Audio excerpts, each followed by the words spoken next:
Bir kuni bo'rilar bir itni quvib yetib olishadi, o'rab olishadi va uni yemoqchi bo'lishadi. It yolvorib so'raydi: "Meni o'ldirmang, evaziga sizlarga yordam beraman. Qo'ylarni ovlashingizda yordam beraman" dedi. Bo'rilar o'ylab ko'rishdi va itni tirik qoldirishdi.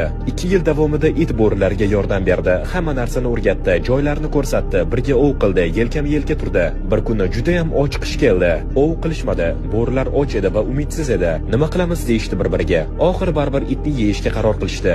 Uni yeyishdi va suyaklarini ko'mishdi. Hattoki qabr tosh ham qo'yishdi. Endi qabr ustiga kimdan deb yozamiz deb o'ylab qolishdi. Do'stlardanmi? Yo'q. Qanaqa do'st? Do'st do'stni yermidi? Dushmanlardanmi? Yo'q, axir 2 yil birga yashashdi-ku. Yonma-yon bo'lishdi, birga ov qilishdi. Hech kimdan ranjimagan edi. Uzoq o'ylab oxiri shunday yozishdi: hamkasblardan. Hikoyaning ma'nosi shuki, birinchi imkon bo'lsa, seni baribir yeyishga tayyorlar bo'ladi. Bu do'st bo'ladimi yoki hamkasbmi farqi yo'q. Bir kuni